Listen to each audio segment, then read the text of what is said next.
इस खास विश्लेषण में स्वागत है। आज हम सीधे एक बेहद प्राचीन और जटिल संस्कृत दार्शनिक ग्रंथ के रहस्यों में उतरने वाले हैं। ये कोई आम किताब नहीं है। ये ग्रंथ बारीकी से इस बात पर बहस करता है कि मानव मस्तिष्क, हमारा दिमाग, किसी एक बोले गए शब्द से अर्थ, जेंडर और उसकी क्लास को आखिर कैसे निकालता है। ये सिर्फ व्याकरण की क्लास नहीं है, बल्कि इंसानी सोच और चेतना का एक बिल्कुल अद्भुत अध्ययन है। तो चलिए बिना देरी किए गहराई में उतरते हैं और देखते हैं कि भाषा हमारे दिमाग में असल में काम कैसे करती है। इस वैचारिक यात्रा के मुख्य पड़ाव कुछ इस तरह होंगे। पहला, शब्दार्थ का रहस्य। दूसरा, बेस स्टेम यानी मूल शब्द और प्रत्यय। तीसरा, लिंग और जाति। चौथा, सजीव बनाम निर्जीव। पांचवा, समझने का क्रम। और आखिर में व्याकरणिक समाधान। तो शुरुआत करते हैं भाग 1 से, शब्दार्थ का रहस्य। आखिर अर्थ का स्रोत है क्या? इस पूरी चर्चा को शुरू करने के लिए उस बुनियादी उलझन को देखना बहुत जरूरी है, जिसका सामना प्राचीन विद्वानों ने किया था।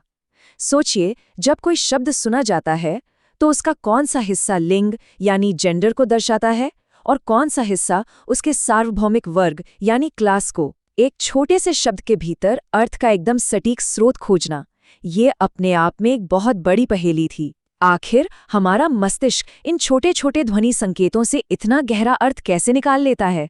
गजब की बात है ना? आगे बढ़ने से पहले दो मुख्य शब्दों को समझना एकदम आवश्यक है। प्राचीन ग्रंथ इन दो अलग अलग कॉन्सेप्ट्स पर बहुत ज्यादा फोकस करता है।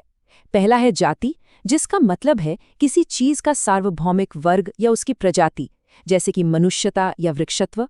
और दूसरी तरफ है लिंग, जो उस शब्द के विशिष्ट व्याकरणिक जेंडर को बताता है। बस ये मान लीजिए कि ये दो स्तंभ इस पूरी भाषाई बहस का एकदम आधार हैं। अब आते हैं भाग 2 पर, मूल शब्द और प्रत्यय। यहाँ हम शब्दों की संरचना का विश्लेषण करेंगे। शब्दों की बनावट को समझना काफी दिलचस्प है। ये ग्रंथ बिल्कुल शुद्ध मूल रूप, जिसे प्रातिपदिक कहा जाता है, और उसमें जोड़े गए प्रत्ययों के बीच एक बहुत ही अहम अंतर बताता है। प्रातिपदिक ना उस जड़ या नींव की तरह है जिसमें अभी तक कोई व्याकरणिक चिन्ह या प्रत्यय नहीं जुड़ा है। ये शब्द का सबसे कच्चा, एकदम बेसिक रूप है, बिल्कुल एक पौधे की जड़ों की तरह जो पूरे अर्थ को खड़ा रखता है। इन विशिष्ट उदाहरणों को तोड़कर देखने पर तस्वीर एकदम साफ हो जाती है। ब्राह्मण, हस्ती और देवदत्त जैसे शब्दों को उनके मूल, प्रातिपदिक और प्रत्यय में विभाजित करके देखिए। इसे देखकर कोई भी विश्लेषणात्मक दिमाग ये सोचने पर मजबूर हो जाएगा कि अर्थ वास्तव में छिपा कहाँ है। क्या वो मूल शब्द में है या पीछे लगे प्रत्यय में? उदाहरण के लिए, हस्तिन में प्रत्यय जोड़ने पर ही हाथी का पूरा मतलब समझ आता है। बढ़ते हैं भाग 3 की ओर, लिंग और जाति। यहाँ भाषा और जैविक वास्तविकता का आमना सामना होता है। ग्रंथ यहाँ एक मुख्य आपत्ति पर गहराई से विचार करता है। पुमांसो वय नरः, स्त्रियों नारियों। इस विशिष्ट वाक्यांश का संदर्भ ये तर्क देने के लिए है कि कभी-कभी जेंडर स्वाभाविक रूप से मूल शब्द से ही जुड़ा हुआ लगता है, जैसे कि नर और नारी शब्दों में बायोलॉजिकल जेंडर बिल्कुल साफ है। लेकिन यहीं से व्याकरण की दुनिया में एक बहुत बड़ी सैद्धांतिक उलझन पैदा हो जाती है। क्या लिंग हमेशा शब्द के भीतर ही मौजूद रहता है?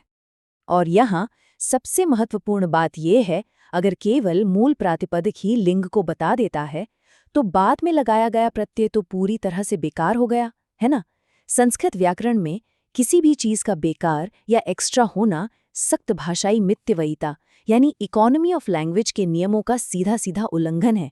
तराजू के पल्लों की तरह व्याकरण में हर एक अंश का अपना एकदम सटीक वजन होना चाहिए। कुछ भी फालतू नहीं हो सकता, बिल्कुल नहीं। अब देखते हैं भाग 4, सजीव बनाम निर्जीव। ये व्याकरणिक लिंग की एक बहुत बड़ी पहेली है। इस पूरी बहस को और भी पेचीदा बनाने के लिए ग्रंथ एक बहुत ही तीखा कंट्रास्ट सामने रखता है। जहां सजीव प्राणियों में जैसे मनुष्य या हाथी स्पष्ट बायोलॉजिकल जेंडर होता है, वहीं निर्जीव वस्तुएं एक बहुत बड़ा सवाल खड़ा कर देती हैं। निर्जीव वस्तुओं में लिंग पूरी तरह से व्याकरणिक होता है, एक लेबल की तरह जिसे उन पर बाहर से थोप दिया जाता है। क्योंकि जैविक रूप से देखा जाए तो एक निर्जीव चीज का कोई जेंडर होता ही नहीं है। जरा इन विशिष्ट उदाहरणों को देखिए। वृक्ष को पुल्लिंग माना गया है, शरद ऋतु को स्त्रीलिंग और वारी यानी पानी को नपुंसकलिंग। अब निर्जीव वस्तुओं के लिए लिंग भौतिक वास्तविकता से तो आ ही नहीं सकता। इसलिए ये पक्का है कि जेंडर शब्द की संरचनात्मक शक्ति या उसमें लगे प्रत्यय द्वारा ही तय किया जाना चाहिए। प्रकृति ने उन्हें जेंडर नहीं दिया है, बल्कि भाषा ने दिया है। कमाल की बात है। ये हमें ले जाता है भाग 5 पर, समझने का क्रम, यानी दिमाग में कॉग्निशन की टाइमलाइन कैसे काम करती है। यह ग्रंथ एक बहुत ही गहरा समाधान पेश करता है। बड़ी ही सुंदरता से यह तर्क दिया गया है कि मानव मस्तिष्क असल में एक फनल यानी कीप की तरह काम करता है। यह एक ही बोले गए अक्षर से दो अलग अलग अर्थों को, यानी सार्वभौमिक, वर्ग और लिंग को एक ही सेकंड के हिस्से में एक साथ धारण नहीं कर सकता। ऐसा होना नामुमकिन है।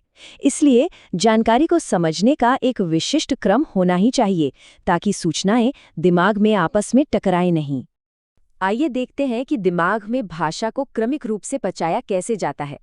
सबसे पहले मूल शब्द को सुना जाता है, फिर उसके सार्वभौमिक वर्ग यानी जाति को समझा जाता है, उसके बाद प्रत्यय की प्रोसेसिंग होती है और बिल्कुल अंत में विशिष्ट लिंग और संख्या को ग्रहण किया जाता है। और पता है, सबसे हैरानी की बात क्या है? दिमाग में ये पूरा का पूरा घटनाक्रम महज कुछ मिलीसेकंड्स में हो जाता है। ये सच में एक अद्भुत, बिजली की तेजी से होने वाली संज्ञानात्मक प्रक्रिया है। और अब हम पहुंच गए हैं भाग 6 पर, व्याकरणिक समाधान, विरोधाभासों का अंत। तो अंततः इस तीव्र वैचारिक यात्रा का निष्कर्ष सामने आ ही जाता है, और ये एक शानदार बौद्धिक सफलता है। मूल शब्द और प्रत्यय के कर्तव्यों को अलग अलग करके प्राचीन विद्वानों ने तार्किक नियमों को तोड़े बिना ही सारे विरोधाभासों को सफलतापूर्वक सुलझा लिया। निष्कर्ष ये निकला कि मूल शब्द जाति को दर्शाता है, जबकि प्रत्यय लिंग और अन्य व्याकरणिक बाधाओं के एक विशिष्ट प्रकाशक के रूप में कार्य करता है। साफ है कि दोनों का अपना अपना सटीक काम बटा हुआ है।